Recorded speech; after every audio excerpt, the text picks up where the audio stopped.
"Sir, you're in the wrong seat. Get up now, before I have you removed from this aircraft."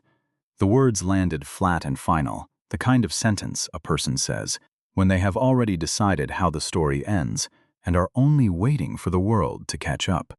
Deborah Voss stood in the aisle of AeroLuxe Flight 287, one hand braced on the overhead bin. Her navy blazer pressed so sharply it looked cut from steel rather than wool. She had said some version of this sentence more times than she could count in 19 years of flying first-class cabins between Denver and the coasts. And every time, it had worked. She did not expect today to be different. The man in seat 2A did not move. He looked up slowly, the way a person looks up when they already know exactly what is coming and have simply been waiting to see how loud it will be. His name was Julian Boyd. He was 44 years old, dressed in a plain charcoal quarters zip and dark jeans, a scuffed leather duffel tucked at his feet instead of stowed, because he never let it out of reach. On his right hand, tucked into the small watch pocket of his jeans, sat a single tarnished brass luggage tag, stamped with the number 114, worn so smooth by decades of handling that the numbers had gone soft at the edges. He did not reach for it yet. He would, before this was over, more than once. "Is there a problem with my ticket?" he asked. His voice did not rise. It did not need to. Deborah did not look at his boarding pass. She had not looked at it once, since she'd first seen him settle into 2A 40 minutes earlier, at Gate C-34 of Denver International.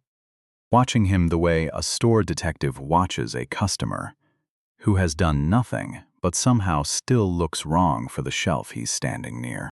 "There's a problem with the seat," she said. "This section is reserved for our Founders Circle members, and the Ashworths have held this row on every Denver to Charlotte run for the last 4 years. Behind her, filling the aisle, with the particular patience of men who have never once been asked to wait for anything, stood Gerald Ashworth, 60, 2 years old, silver-haired, dressed in a suit the color of wet concrete that had clearly never seen a discount rack. He rested one hand on the headrest of seat 2A, as if it were a fence post on land he already owned. His wife, Pamela Ashworth, stood a half step behind him in cream cashmere, a monogrammed handbag held with both hands. Her expression seemed the composed stillness of a woman who had already decided how this would end and was simply waiting for everyone else to arrive at the same conclusion. "This is absurd," Gerald said, his voice trained by 4 decades of boardrooms and country club dining rooms, low and carrying, and entirely unused to being contradicted. "We have flown this route 70, 80 times. This seat is ours. It has always been ours." Julian reached into his jacket and set his boarding pass gently on the armrest. "Seat 2A. AeroLuxe Airlines, Flight 287, Denver to Charlotte."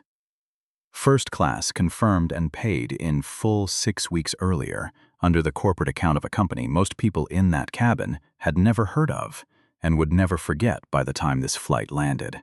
"My boarding pass says 2A, he said. Simple, unbothered, a fact laid on a table, waiting to be either accepted or denied by people who would soon regret choosing denial. If you have ever sat somewhere, you had every right to be, while someone stood over, you deciding whether you deserved it. You already know exactly what kind of morning this was about to become. Stay with me, because in the next 20 minutes, this quiet man in seat 2A is going to do something that grounds an entire airline's fleet on the East Coast, and almost nobody in that cabin will see it coming." Deborah glanced at the boarding pass, the way a person glances at a document they've already decided is false. A glance that exists only to confirm a conclusion reached long before. "I see that," she said. "But the Ashworths have an arrangement with our airline. It's informal, but it's understood." "Understood by whom?" Julian asked. "By everyone who matters on this route, sir," Deborah said, and something in the word sir had curdled slightly, lost the shape of respect, and taken on the shape of a leash. "Is that arrangement documented anywhere in the seating system?" Julian asked. Not a challenge, just a question, laid down flat. The way you set a stone on a table, to see if anyone will pick it up. A pause. It's informal, Deborah repeated, as if repeating the word might make it heavier. So it isn't, Julian said. 3 rows back, in seat 4B, a 26-year-old travel content creator named Tyler Brooks had stopped filming his usual boarding footage 14 seconds into this exchange. He had boarded with his phone rolling out of pure habit, the way he always did, capturing overhead bin space and the little foil-wrapped chocolates on the tray tables. Now, the phone was aimed forward, steady, capturing something he had absolutely not planned on catching and could not make himself stop recording. He did not upload anything yet. He simply watched the small red dot in the corner of his screen, blinking like a slow, patient heartbeat. In seat 3B, a retired history teacher named Louise Hartman, 67 years old, gray hair pulled back with a simple clip, had lowered her paperback into her lap and gone very still. She had spent 38 years in a classroom in Fort Collins, teaching teenagers what happens when ordinary people watch injustice unfold in real time and say nothing. And she was now watching her own lesson play out 18 inches from her elbow. She did not speak. Not yet.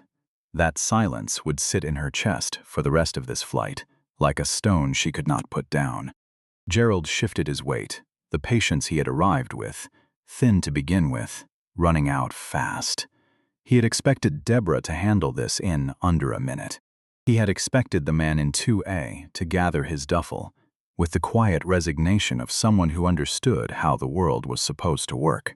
This is what happens when you let anyone buy a ticket, Gerald muttered, not quite under his breath, just quiet enough to pretend later that he hadn't meant to be heard by the whole cabin.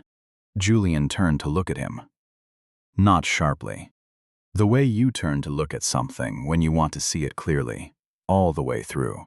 It wasn't complicated until you decided it should be, Julian said. 47 minutes earlier, Julian had arrived at Denver International in a standard rideshare, not a black car, not a driver who knew his name. One he'd called from a Marriott off Pena Boulevard, with a cracked phone mount taped to the dash.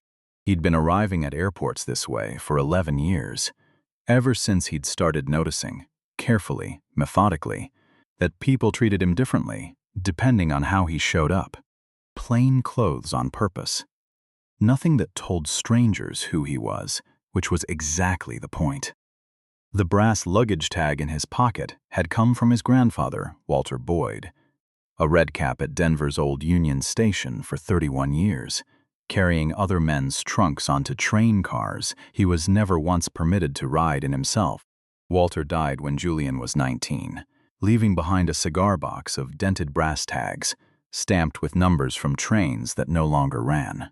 Julian's mother had given him one the morning his business school acceptance letter arrived. "This doesn't tell anybody who you are," she'd said, pressing it into his palm. "It reminds you." He carried that sentence into rooms that didn't want him in them for the next 25 years, and carried it now through Concourse C, past travelers, moving with the tired efficiency of people who flew too often to find any of it interesting. A message from Nadia Okafor, his chief of staff. AeroLuxe board confirmed Thursday. Holloway's team wants your data deck by Wednesday noon. He says this partnership is close. Understood, flying out now, Julian typed back, then looked up at the departure board. AeroLuxe Airlines, Flight 287, Denver to Charlotte on time, Gate C34.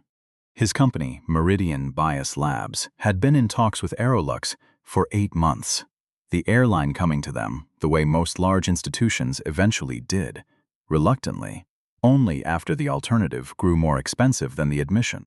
AeroLuxe faced a federal transportation inquiry into its passenger service patterns. And the data wasn't loud or dramatic.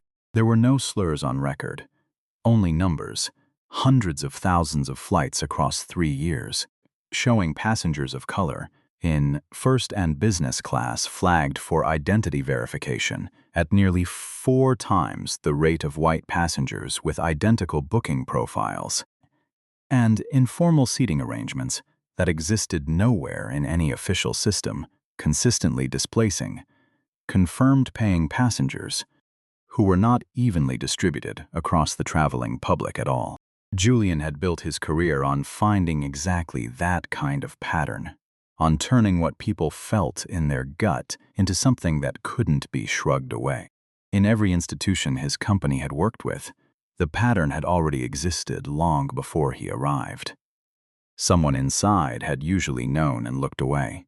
He flew undercover 4 times a year, not to manufacture evidence, but because before he stood in front of a board telling them their systems quietly harmed people, he owed it to those people to understand what that harm actually felt like from inside an aisle seat with somebody standing over it.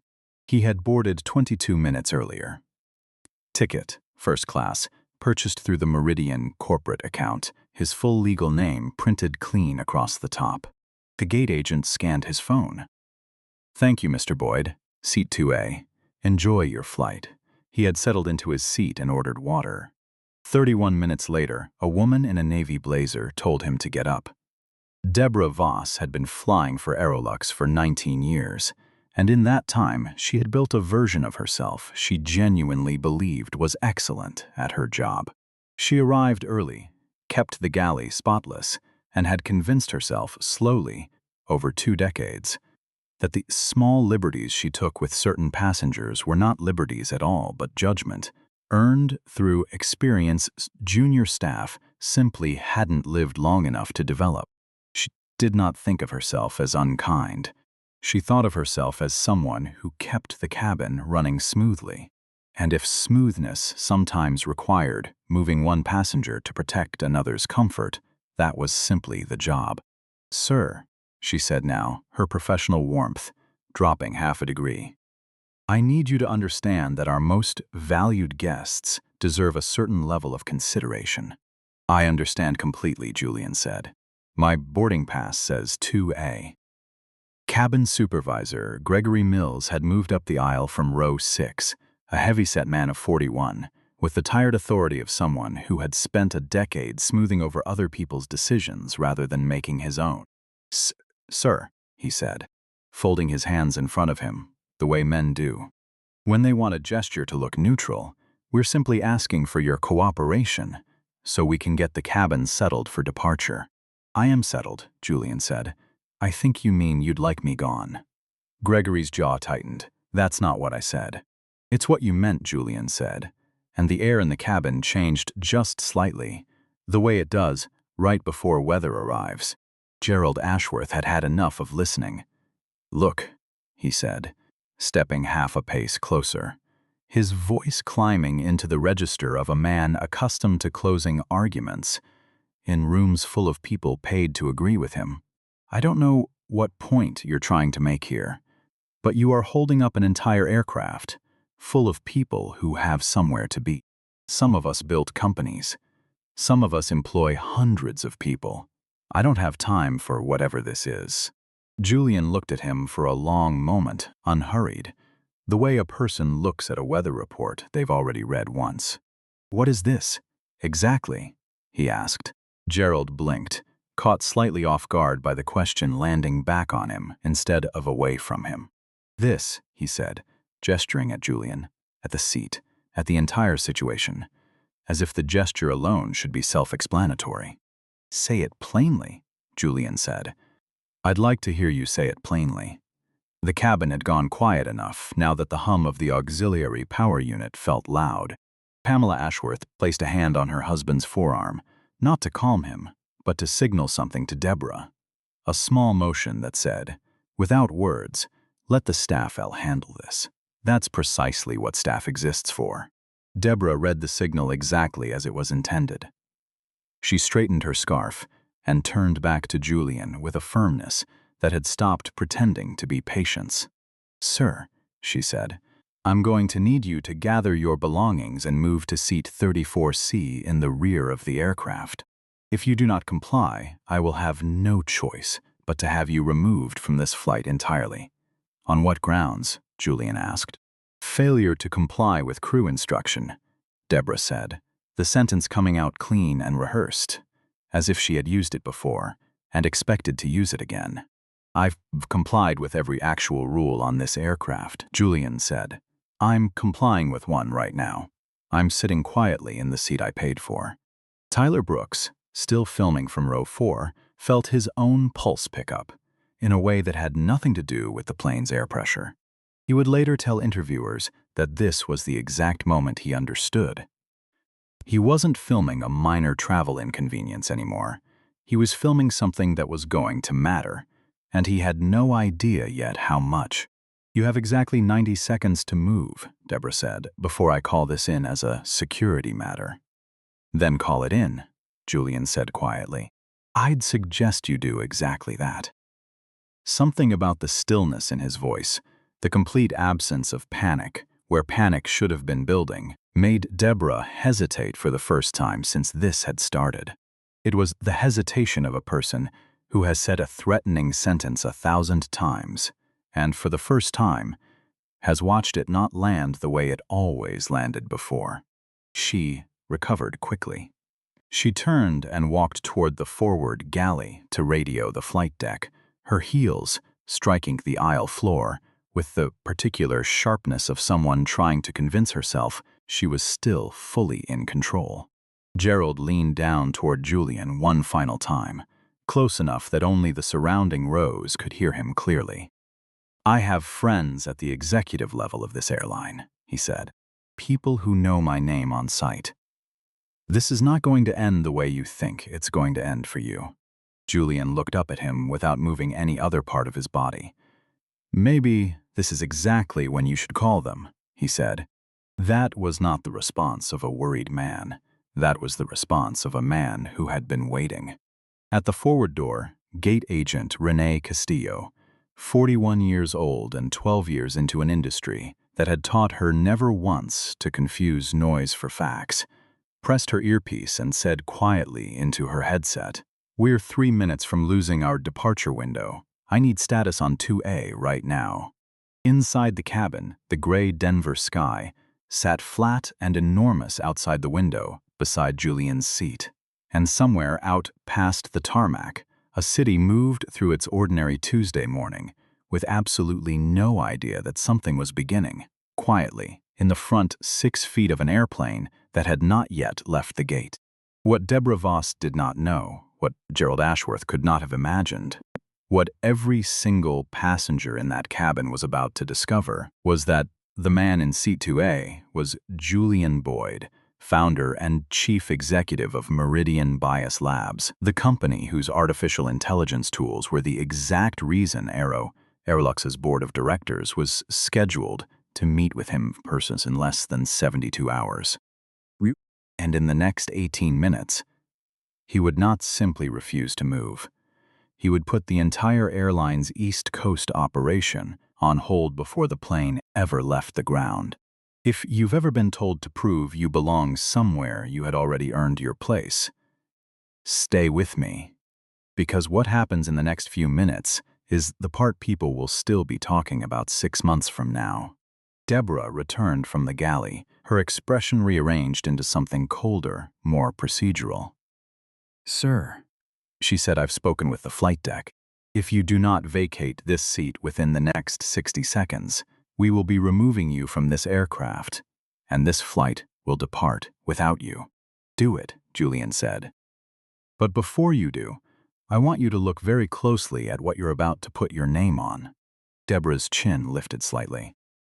"I don't know what that means." "It means," Julian said, still perfectly even, still perfectly still, that in about 4 minutes, a decision is going to get made on this aircraft that will follow you for a lot longer than this flight does.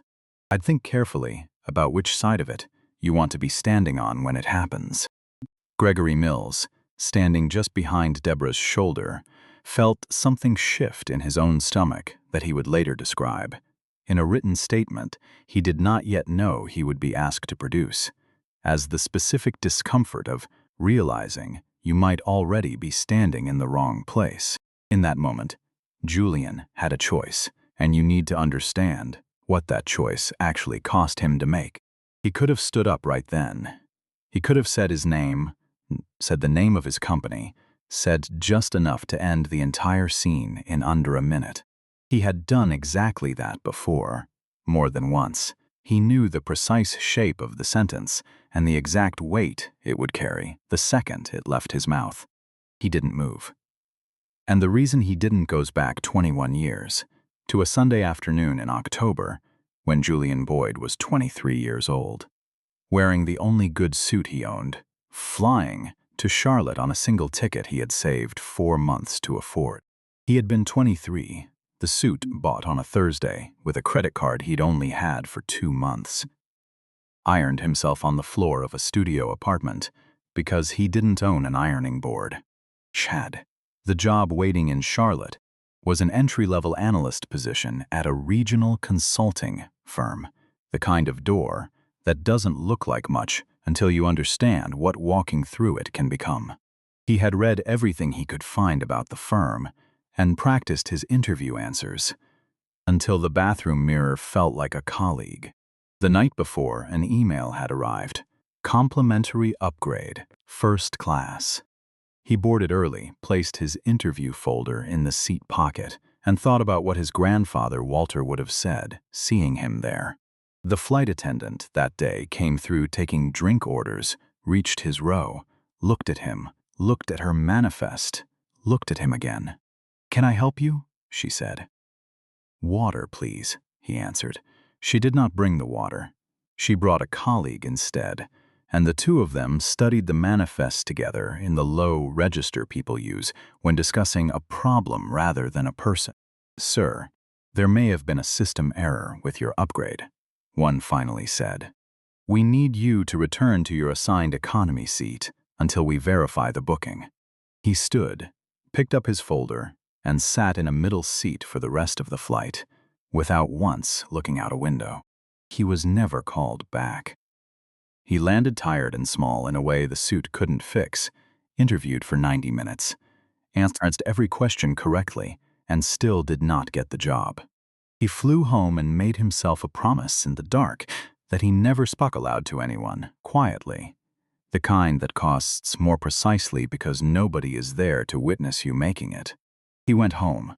He got hired somewhere smaller, spent the next 14 years doing careful work and being passed over for things that should have been his, until the day he sat in a meeting reviewing a lending algorithm and saw, laid out in the numbers, something he had felt his whole life but never been able to prove. The real question, he understood then, was never whether bias existed inside these systems. It was whether anyone would ever build the tools that made it impossible to keep pretending not to see it. He wrote the first outline of Meridian Bias Labs on a napkin 2 nights later. He was 37, and he had never been more certain of anything. 21 years after that Sunday flight, he was sitting in seat 2A of AeroLuxe Flight 287, and Deborah Voss was standing over him, wearing the exact same expression that flight attendant had worn all those years ago. The same careful rearrangement of features that meant, "We are not questioning whether you have a right to exist here. We are simply asking you to not exist here right now." He touched the brass tag in his pocket without taking it out. He thought about his grandfather standing on the platform at Union Station. For 31 years, carrying luggage into cars, he was never permitted to sit inside. He was not sitting in this seat for himself anymore. He had already survived the version of this story where he gave the seat up quietly. He knew exactly what that version cost a person, over decades, in small, compounding installments. He was staying because every single passenger who boarded an AeroLuxe flight after him deserved to sit in the seat their ticket said was theirs, without being asked, even once, to prove they belonged in it. He did not move. He would not move. Camila Torres had been standing at the rear galley entrance for nearly 9 minutes, watching this entire exchange with the specific kind of paralysis that isn't quite helplessness, but feels indistinguishable from it while you're inside it. 29 years old, second year flying for AeroLuxe, a lease in Charlotte that required this job, a mother in Tucson who told everyone at church her daughter flew for a major airline. She had checked the manifest herself. Seat 2A, Julian Boyd, confirmed, no flags, no issues. She had brought him his water 20 minutes earlier, and he had thanked her, and she had walked away thinking nothing of it. Then Deborah had planted herself in that aisle, and Camila had understood exactly what she was watching, and had done nothing about it for 9 long minutes, telling herself she had no standing, that speaking up would cost her a job she genuinely needed. All of that was true. It was also true that some small, honest part of her already knew that watching and doing nothing was itself a choice she'd have to live inside for a long time. Now she stepped out of the galley. "I need to say something," Camila said, and her voice was steady, but carried a small tremor, not from fear exactly, but from the strain of a voice being used for something far larger than it was accustomed to carrying. "I pulled the manifest myself. Mr. Boyd's reservation has been in the system for 6 weeks, with no flags and no conflicts of any kind. This is not a seating discrepancy. I don't understand what we are doing here." Deborah turned to her with the expression of someone discovering an unexpected complication inside a situation that was already a complication. "Camila," she said, her voice dropping into a register of controlled authority. "You are a second-year flight attendant. This is not your conversation. Step back and let senior staff manage it." "I understand that you outrank me," Camila said, "but his ticket is valid, and what's happening here is wrong. And I'm not going to pretend I didn't see it. You will be written up for this," Deborah said, her voice going very cold and very quiet in a way that was somehow louder than shouting. Camila looked at her for a long moment. She was thinking about the lease. She was thinking about her mother in Tucson. She was thinking about the manifest still glowing on the tablet in her hand, and about the 9 minutes she had already choosing silence before she finally chose otherwise. "Then, write me up," she said. 3 words. And the cabin went completely, physically still, the way a room goes still right before something in it changes permanently. Louise Hartman closed her eyes for exactly 1 second in seat 3B. When she opened them again, something in her posture had shifted. The particular release that happens when a person who has been holding their breath finally lets it go. Not because the situation has resolved, but because something true has finally been spoken aloud in a room that badly needed to hear it. "Go back to the rear cabin now," Deborah said to Camila. "No," Camila said. 1 word quieter than the 3 that came before it, and somehow more final. At the forward galley, the intercom crackled, Renee Castillo at the gate. "We are past our window," she said. "Operations needs a decision in the next 90 seconds, or this flight gets pulled entirely." Gregory Mills took the call, listened, hung up, and turned toward Deborah with something new behind his eyes. Not yet guilt, not yet understanding, but the specific discomfort of a man beginning to suspect he had spent the last 10 minutes standing on the wrong side of something he was going to have a very hard time explaining later. Julian had been composing a message on his phone through the entire exchange, not out of indifference to what was happening around him, but because he had learned long ago that the most useful thing you can do in the middle of an unfolding injustice is make absolutely certain the record survives it intact. Flight 287, Denver to Charlotte, Seat 2A, Lead Attendant Deborah Voss, Cabin Supervisor Gregory Mills, Passenger conflict involving Founder's Circle informal seating arrangement. Junior Attendant Camila Torres intervened and was threatened with formal write-up, full documentation attached. "Please alert Board Chair Grant Holloway immediately," he typed and sent it to Nadia. Then he looked up at Gregory. "Mr. Mills," he said, "you need to make a decision, and I would strongly suggest it's the right one, not for my sake, but because the window for making it easily is about to close permanently. The cockpit door opened. Captain Renata Diaz stepped out, 54 years old, close-cropped hair going silver at the temples.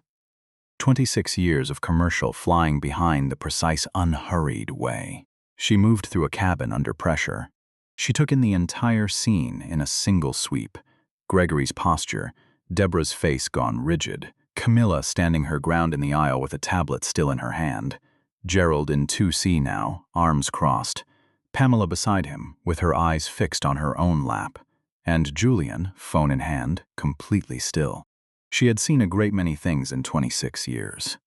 She understood immediately, without being told a single word, exactly what she was looking at. Mr. Mills, forward galley. Ms. Voss, with him. She paused, glanced at Camilla. You stay. Then she walked to row 2 and crouched slightly beside Julian's seat. Mr. Boyd, she said, I'm Captain Renata Diaz, and I'm going to hear this whole thing from the beginning, before this aircraft moves another foot. I've been asking for exactly that since this started, Julian said. 14 minutes later, on the captain's own tablet, a document from AeroLuxe's internal compliance system lit the screen, forwarded urgently by Nadia the moment Julian's message reached her.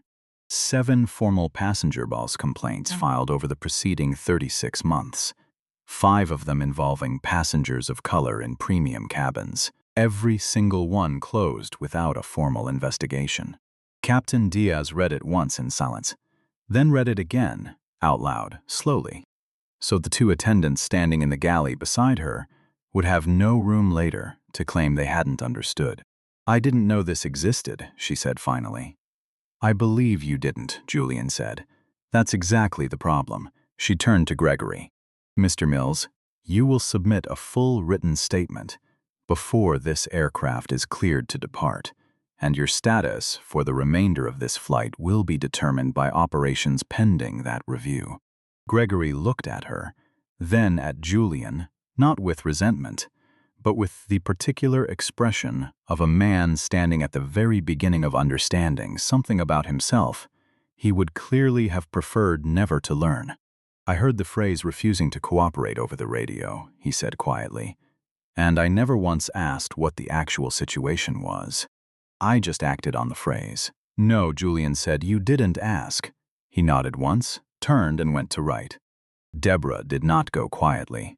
Even now, standing in the galley with a captain's tablet open in front of her, showing 5 years of documented harm, she folded her arms and said, I have never once done anything on this airline that wasn't standard practice for handling premium cabin arrangements.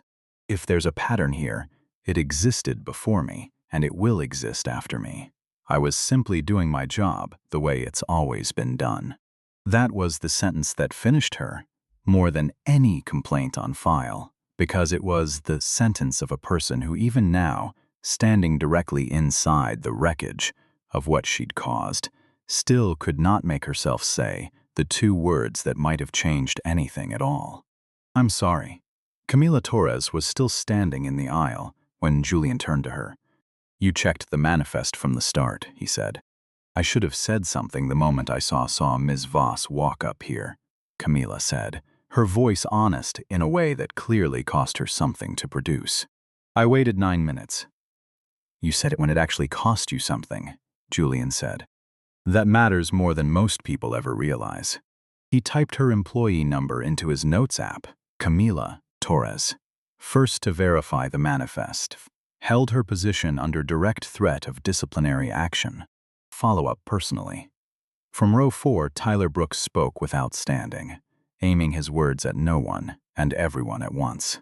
I've been posting live since the beginning of this, he said. There are 2.1 million views on the first clip already, and the numbers climbing every few seconds. I have the boarding pass on screen, the overhead conversation, all of it. He looked toward Julian. You want me to take any of it down? Leave it up, Julian said. Let people see exactly what it looks like when a system works, and what it looks like right before it does. The cabin phone rang one final time. Grant Holloway, chief executive of AeroLuxe, his voice finally stripped of every last layer of corporate polish, revealing simply a man standing somewhere in a glass office holding the full weight of a decision his company had been quietly making for years before this particular Tuesday. "Captain Diaz, Mr. Boyd," he said, "I want one thing on the record immediately. The informal seating arrangement for Mr. and Mrs. Ashworth is terminated, effective this hour, permanently.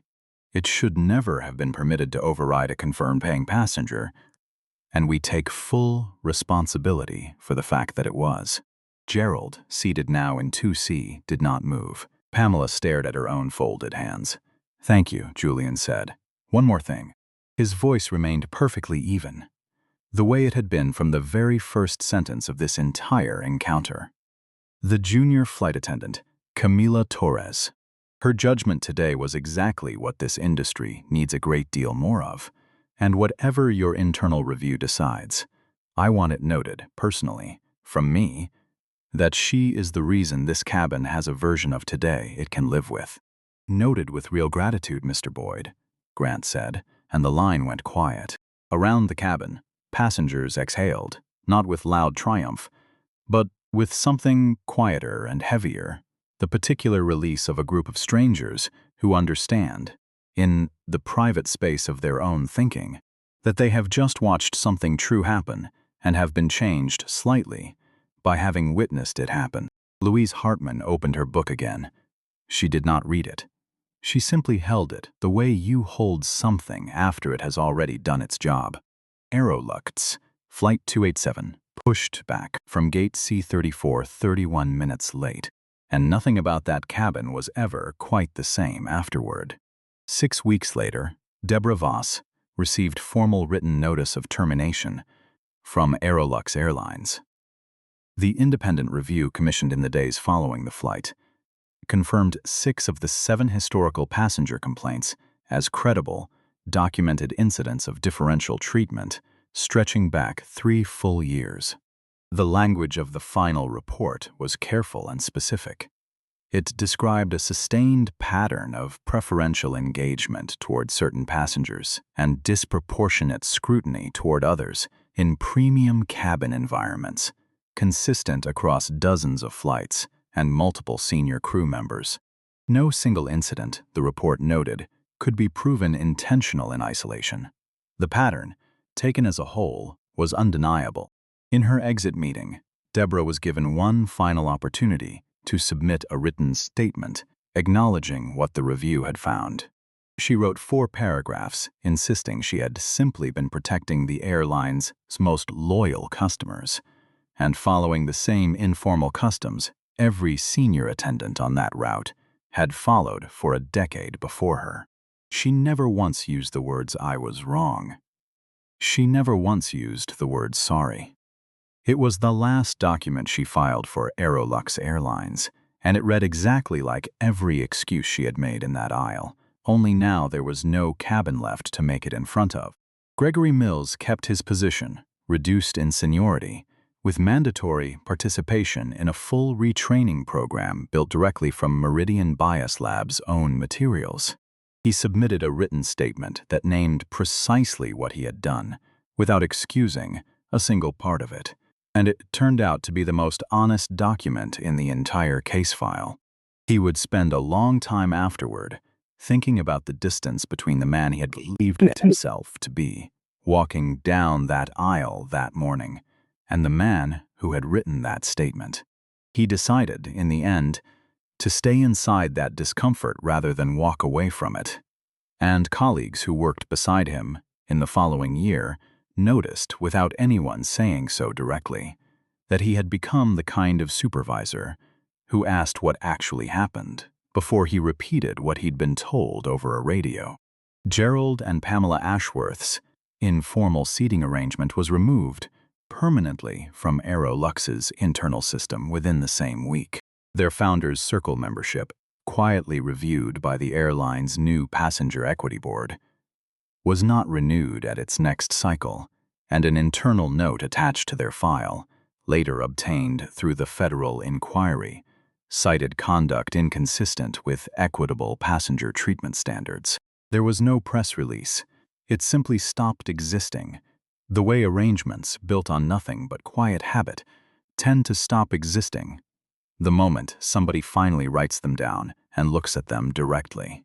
Gerald called the airline's corporate office 7 times over the following month, demanding an explanation. And 7 times he was told, politely and truthfully, that there had never been a documented right to that seat, only a habit the airline should never have permitted. He never once asked how the passenger beside him that morning had felt. Camila Torres received a personal call from Grant Holloway's office 3 weeks after the flight. Not an offer of charity, but a specific invitation to help design AeroLuxe's new frontline equity training curriculum, a program meant for crew members who understood, because they had lived it, exactly how a small decision made under pressure can either protect a system's harm or interrupt it. She turned it down once, uncertain. She wanted her name attached this publicly to what had happened. She accepted it on the second offer. She now leads passenger-facing equity training across 3 of AeroLuxe's regional hubs, and she has said, in more than one interview since, that she has never once regretted the 3 words she said in that aisle. The partnership between AeroLuxe Airlines and Meridian Bias Labs was formally signed 9 weeks after Flight 287 in a conference room in downtown Denver. No ceremony, no press. Grant Holloway met Julian at the door and said, "I want you to know we understand exactly what this is." "Then let the work show it," Julian said. The agreement folded Meridian's bias detection tools into every layer of AeroLuxe's passenger operations. Not just the booking algorithms, but the informal accommodation processes and the identity verification flagging, audited continuously rather than reviewed once a year on paper. It included mandatory quarterly public reporting on differential treatment and a rotating passenger advisory panel drawn from frequent flyers across a genuine range of backgrounds. Tyler Brooks was invited to sit on it. He accepted. Louise Hartman sent Julian a handwritten letter 4 months after the flight. She told him about her 38 years in a Fort Collins classroom and about a promise she'd made herself decades earlier that she would never simply watch injustice unfold without saying something. A promise she had broken for 9 long minutes on his flight before finally keeping it. She thanked him, then crossed the word out, because she understood that what he had done had never been for her gratitude. She sent the letter, anyway, with the crossed outline still visible. Believing the honesty of the crossing out mattered more than whatever had been underneath it. Julian read it twice and placed it in his desk drawer, beside the cigar box that still held the rest of his grandfather's brass luggage tags. 9 weeks after the flight, Julian Boyd flew to Charlotte again, AeroLuxe Airlines, first class. He arrived at Denver International in a standard rideshare. He wore the same plain charcoal quarter zip. He checked his boarding pass at the gate, seat 2A confirmed, and walked down the jet bridge and found his seat and sat down. The flight attendant who came through the cabin was someone he had never seen before. She looked at him and said, without a single pause, without the brief, practiced rearrangement of expression he had spent 44 years learning to before it even finished forming. "Good morning. Can I get you something before we push back?" "Water, please," he said. "Thank you." She brought it, set it down on the tray table, and moved on to the next passenger. Julian looked out the window. Denver sat out there, enormous and indifferent, full of people who had no idea anything unusual had happened on a Tuesday morning 9 weeks earlier in the front 6 feet of an airplane. He touched the brass tag in his pocket without taking it out and thought about his grandfather standing on that platform for 31 years, doing careful, excellent work in a place that never once asked him to sit down. He thought about the 23-year-old who had walked from first class to economy and made a silent promise it had taken 21 years to finally keep in full. He had kept it for the person who would sit in this seat after him, and the one after that, for every quiet passenger with a boarding pass that said exactly what it said, and who deserved, the very first time, to be believed. He opened his notes app, found the entry where he logged each of these quiet flights, and typed a single line. No incident. He closed the app and looked out the window as the plane began, finally to move. The most powerful seat in any room was never the one with the best view. It is the one you refuse to leave when somebody with more comfort than courage asks you to give it up. If this story stayed with you, not because of how it ended, but because you recognized someone inside it, maybe yourself, maybe someone you love, maybe someone you once watched stay silent in a moment just like this one, take 1 second and hit like, because that's genuinely the only way a story like this reaches the next person who needs to hear it. Share it with someone who has ever been told, in ways loud or quiet, that they don't belong somewhere they had already earned. And leave a comment telling me this. Have you ever stood in that aisle, on either side of it? I read every single one.